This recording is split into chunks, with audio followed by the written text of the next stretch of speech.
হে জালিম, জনগণের উপর তুই এতটা জুলুম করিস না। নিজেকে জমিনের খোদা মনে করিস না, অন্যথায় জনগণের দেয়া সমস্ত অভিশাপ তোর উপর আপতিত হবে। তোর ওই প্রাসাদে আর তোর ওই ফুলের বাগানে অভিশাপ লাগবে, তোর ওই মাছের পুকুরে অভিশাপ লাগবে, তোর সন্তানদের উপর জনতার অভিশাপ লাগবে। তুই যা কিছুই করিস না কেন সব কিছুতেই জনতার অভিশাপ লাগবে। তোর জীবনে শুধু হতাশা এবং কষ্ট আসবে। তোর সম্পূর্ণরূপে বিনাশ না হওয়া পর্যন্ত জনগণের এই অভিশাপ নাজিল হতেই থাকবে। আমরা জনগণ তোর নাশ করেই ক্ষান্ত হব, কারণ যা কিছু মন্দ তুই তাই করেছিলি। নিজের ক্ষমতাকে দীর্ঘায়িত করতে তুই ইনসাফের পথ পরিত্যাগ করেছিলি। আল্লাহ তোকে রোগগ্রস্ত করুন, তোকে উপর করে জাহান্নামে নিক্ষেপ করুন। তোর ধ্বংস না হওয়া পর্যন্ত পৃথিবীর সকল মন্দ তোর সাথেই থাকুক। জনগণের অভিশাপ তোর সাথেই থাকুক। আমরা জনগণ তোকে অভিশাপ দিচ্ছি, তোর আকাশে ছায়া দেওয়ার মতো যেন কোনো মেঘ দেখা না যায়।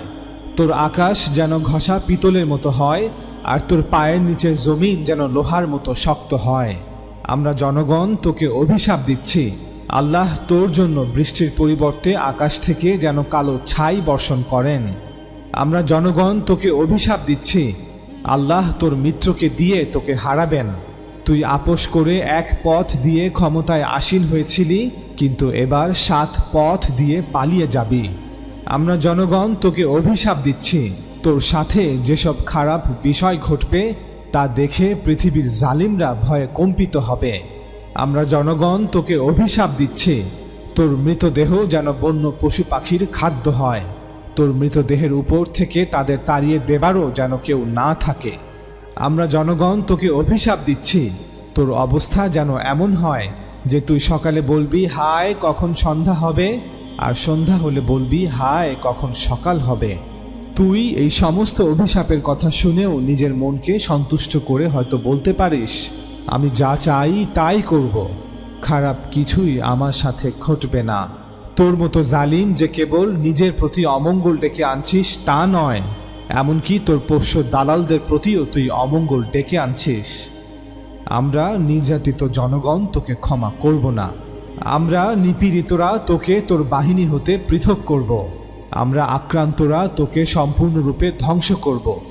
আমরা জনগণ তোকে অভিশাপ দিচ্ছি, আসমানে লেখা সমস্ত অমঙ্গল যেন তোর উপর আপতিত হয়। তোর অবস্থা যেন এমন হয় যে অন্যান্য জাতির লোকেরা জিজ্ঞেস করবে, মানুষ তার সাথে এমনটা কেন করেছিল, কেন জনগণ এতটা ক্রুদ্ধ হয়েছিল? উত্তর হবে, আমরা ক্রুদ্ধ হয়েছিলাম কারণ সে অন্যায়কে নিয়ম বানিয়েছিল আর জুলুমকে হাতিয়ার হিসেবে জনগণের বিরুদ্ধে ব্যবহার করেছিল। জনগণের সাথে যেই ওয়াদা করেছিল তা পালন করেনি।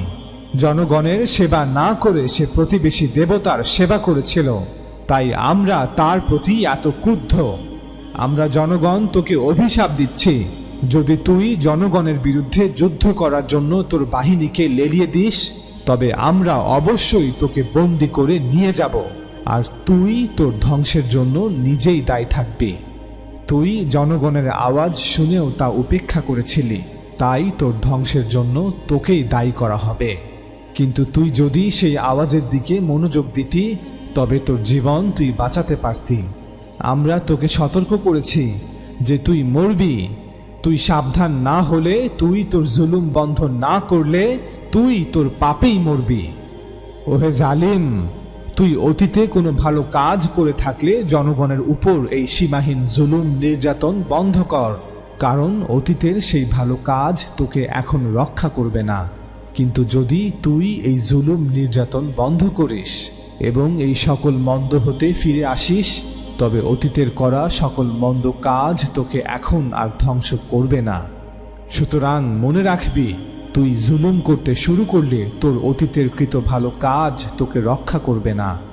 আমরা জনগণ তোর অতীতের ভালো কাজগুলো আর মনে রাখব না। তুই জনগণের রক্তশুদ্ধ মাংস খেয়ে ফেলিস, সাহায্যের জন্য প্রতিবেশী মূর্তির দিকে চেয়ে থাকিস, ক্ষমতার জন্য জনগণকে হত্যা করিস।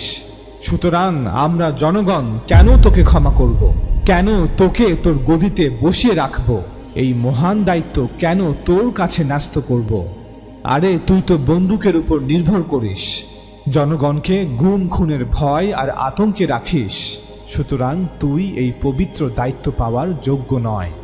আমরা জনগণ তোকে অভিশাপ দিচ্ছি, তুই বন্দুকের গুলির আঘাতেই হত হবি। তুই যদি কোনো দুর্গের বা গুহার মধ্যেও লুকিয়ে থাকিস, তবুও তুই ধ্বংস হবি। আমরা নিপীড়িতরা তোকে শূন্য ও নষ্ট করব। তোর সমস্ত গর্ব করার বিষয় তুই হারাবি। তোর জগৎ শূন্য হয়ে থাকবে, সেখানে আর কেউ যাবে না। তুই নিজেকে খুব সুরক্ষিত ভেবেছিলি, তাই জনগণের সাথে সকল ধরনের ভয়ঙ্কর কাজগুলো তুই করেছিলি। তুই ভুলে গিয়েছিলি যে এই ভূমি জনগণের নামে নামাঙ্কিত। তোর কাছে এই ভূমি যেন ডাকাতদের গোপন ডেরা ছাড়া আর বেশি কিছু নয়। তুই এখন দেখবি এর পরিণতি কি। আমরা সাধারণ জনগণ তোর সাথে বারে বারে কথা বলেছি, কতবার অনুরোধ করেছি, কিন্তু তুই আমাদের কথা শুনতে চাসনি। আমরা অসহায়রা তোকে ডেকেছিলাম, কিন্তু তুই কোনো উত্তর দিসনি। তাই আমরা আমাদের নামে নামাঙ্কিত এই ভূমি ধ্বংস করে এক নতুন জগৎ সৃষ্টি করব। পূর্বের জালেমদের যেভাবে ছুঁড়ে ফেলেছিলাম, ঠিক তেমনি তোকেও দূরে ছুঁড়ে ফেলে দেব। আমরা আল্লাহর দরবারে তোর জন্য কখনো প্রার্থনা করব না, আর তোর প্রার্থনাও আমরা কোনোদিন আর শুনব না। কারণ জনগণকে কষ্ট দেওয়ার জন্য তোর বাহিনী যখন কাঠ জড়ো করেছিল, তখন তুই সেই কাঠ দিয়ে আগুন জ্বালিয়েছিলি, কিন্তু আমরা জনগণ সেই আগুনে পানি ঢেলেছিলাম। কিন্তু এবার আমাদের রোধ হবে তপ্ত আগুনের মতো, যা নেভাবার ক্ষমতা কারো নেই। যা, তুই যত খুশি মানুষকে কুরবানি কর, যত খুশি তাদের মাংস ভক্ষণ কর। তোর ধ্বংস আমাদের হাতেই লিপিবদ্ধ। তুই পূর্বের জালিমদের মতোই জনগণের কথায় কর্ণপাত করিসনি। আমরা জনগণের প্রতি একেবারেই মনোযোগ দিসনি। তুই ছিলি এক ঘুয়ে জেদি, সুতরাং তোর যা খুশি তাই করেছিলি। তুই শয়তানের পোশাক পরে শয়তান হয়ে সামনের দিকে না হেঁটে পিছনের দিকে হেঁটেছিলি। জালিম, তুই তোর চুল কেটে ফেল এবং তা ছুঁড়ে ফেলে দে। তুই আর্তনাদ করে কাঁদ, কারণ তোকে এই নতুন প্রজন্ম প্রত্যাখ্যান করেছে এবং তোর দিক থেকে মুখ ফিরিয়ে নিয়েছে। প্রচণ্ড রুদ্ধ হয়ে এরাই তোকে শাস্তি দেবে। তুই তোর মূর্তি প্রতিষ্ঠা করেছিলি, কিন্তু তারা তোর মূর্তিকে ঘৃণা করে।